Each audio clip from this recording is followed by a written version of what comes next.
안녕하세요. 민목사의 고요한 밤 거룩한 밤. 오늘 본문은 사사기 1장 22절에서 26절까지 말씀입니다. 이번 주 금요일이면은 딱 사사기 1장이 끝날 것 같아요. 여러분 우리 조금만 힘내서 하루하루 주님 주신 말씀대로 따라가며 살아가기를 원합니다. 함께 본문 읽겠습니다. 요셉 가문도 베델을 치러 올라가니 여호와께서 그와 함께 하시니라. 요셉 가문이 베델을 정탐하게 하였는데 그 성읍의 본 이름은 루스라. 정탐꾼들이 그 성읍에서 한 사람이 나오는 것을 보고 그에게 이르되 청하노니 이 성읍의 입구를 우리에게 보이라. 그리하면 우리가 내게 선대하리라 하매 그 사람이 성읍의 입구를 가리킨지라. 이에 그들이 칼날로 그 성읍을 쳤으되 오직 그 사람과 그의 가족을 놓아보내매 그 사람이 햇사람들의 땅에 가서 성읍을 건축하고 그곳의 이름을 루스라 하였더니 오늘까지 그곳의 이름이 되니라. 아멘. 네, 오늘 본문 22절을 보면 바로 여호와께서 그와 함께 하시니라 라고 말하죠. 사사기 1장 처음에 보면 유다도 그랬습니다. 거기에서도 하나님이 유다와 함께 하셨다고 말했어요. 그런데 이 사사기 전체가 그러하듯이 하나님이 함께 하시면 되는 것이 아니라 그들이 바로 정복해야 할 가나안 땅과 결별하여 또한 그들을 진멸하여 땅을 정복해야 했습니다. 그런데 실패했죠.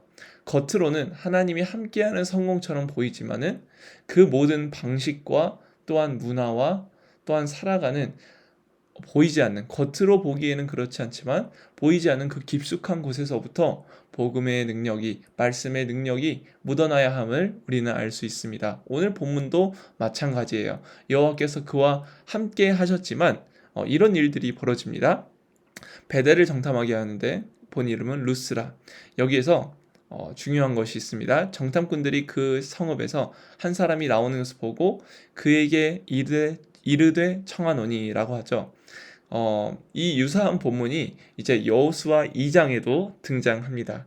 이제 라합이 먼저 이스라엘 백성들, 그 정탐꾼들에게 언약 맺을 것을 제안해 주죠. 왜냐하면 그 정탐꾼들이 위기에 처했으니까.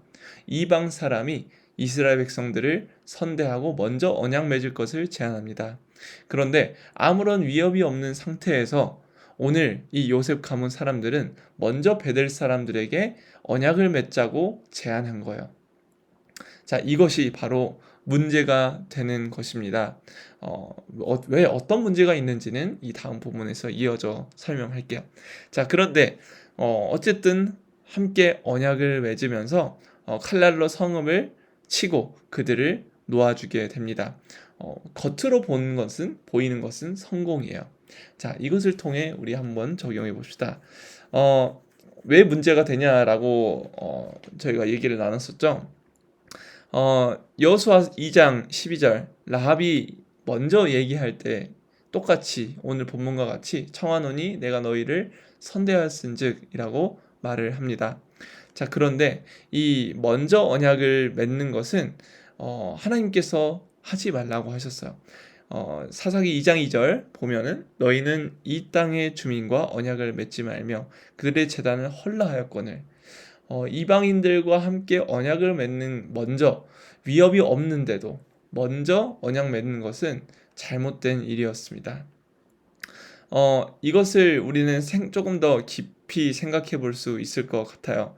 우리가 세상과 교회의 관계 속에서 어떤 생각을 하며 사는지 질문해 볼 수 있을 것 같습니다. 교회가 세상에 동화되어야 하는가? 혹은 세상이 교회를 부러워해야 하는가? 뭐 이런 다양한 질문을 떠올려 볼 수 있겠죠. 저는 옛날에는 먼저 언약 맺기를 교회가 세상에 제안해야 된다고 생각을 했어요. 교회가 세상의 문화와 상황과 그들의 목소리에 귀를 기울이고 거기에 맞추어야 된다라고 생각을 했죠. 조금 더 우리 기독교가, 교회가 세련되어야 된다고 생각을 했고 또 새로운 것들을 받아들여야 한다고 생각을 했어요. 자, 그렇게 해서 저는 변증을 공부했고 또한 세상이 묻는 질문에 적절하게 대답해주고 거기에 해명해주고 또한 그들이 묻는 질문에 반드시 명쾌한 설명을 제공해야 한다는 어떤 나름의 강박을 가졌었습니다. 오해를 풀어야 된다고 생각을 했어요. 자, 그런데 오늘 이 PPT에 나타난 이 얼굴 누군지 아십니까? 바로 스탠리 하워스라는 신학자예요. 이 신학자의 책을 읽으면서 제가 영향을 받기 시작했습니다. 이 사람이 말하는 것은 교회가 세상에 해명을 할 필요가 없다. 변증할 필요가 없다. 그 이유는 바로 여기 나와 있듯이 대항문화적 성격을 가진 교회가 인간을 인간답게 세상을 세상답게 한다라고 말했기 때문이에요. 그러니까 이 영어에 나온 것처럼 Let the church be the church.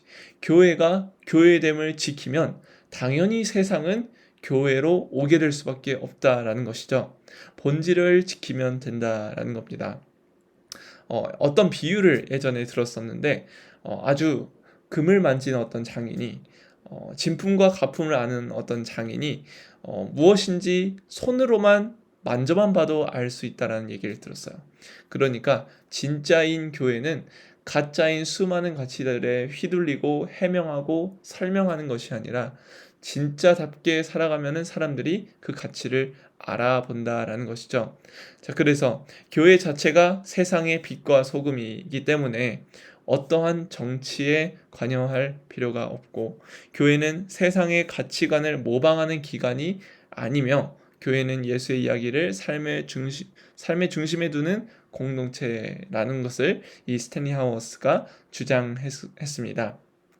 뭐 여기에 대해서 생각이 동일할 수도 있고 아닐 수도 있는데, 적어도 교회가 교회됨을 지켜야 한다는 것, 세상에 동화되는 것이 아니라 먼저 언약을 맺자라고 손을 내미는 것이 아니라 우리가 하나님께서 우리에게 주신 그 땅을 정복할 수 있다면 그들에게 먼저 손을 내밀지 않고도 승리할 수 있다는 확신을 가지며 살아가는 것이 중요하겠다라고 생각이 듭니다.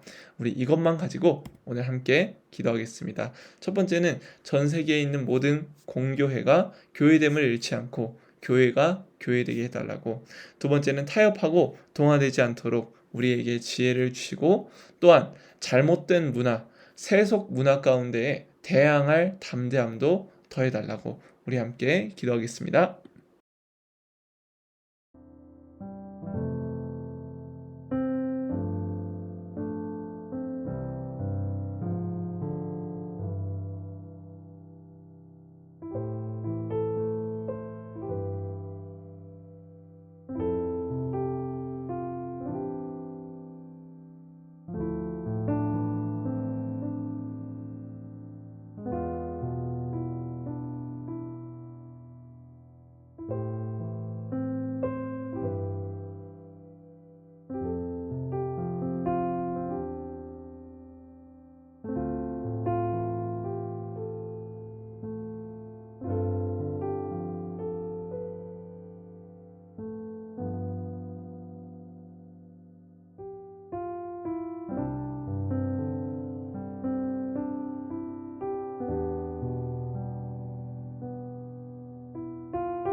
네, 제가 기도하고 마무리하도록 하겠습니다. 거룩하신 하나님, 우리가 세상 속에 동화되지 않고 또한 그들과 하나 되지 않으며 우리의 것을 지켜갈 수 있도록, 진리를 붙들 수 있도록 하나님 인도하여 주시옵소서. 힘으로 되는 것이 아니고 권력으로 되는 것이 아니라 예수의 십자가로 된다는 사실을 늘 기억하는 우리 되기를 원합니다. 먼저 언약을 맺자라고 조언하며 우리가 세상 가운데 동화되기보다 하나님의 말씀을 가지고 살아가는 우리에게 담대함과 대항할 능력을 허락하여 주셔서 하나님, 우리가 겸손케 되고 낮아지게 되고 우리를 통하여 예수가 드러난다면 그것이 곧 십자가를 자랑하는 것임을 기억하게 하옵소서. 주님, 우리를 통해 일하실 것을 믿습니다. 우리 한 사람 한 사람을 통해 일하여 주시옵소서. 감사합니다. 예수님의 이름으로 기도합니다. 아멘. 여러분, 오늘도 승리하시고 또 말씀으로 내일 또 살아가길 소망합니다. 안녕히 주무세요.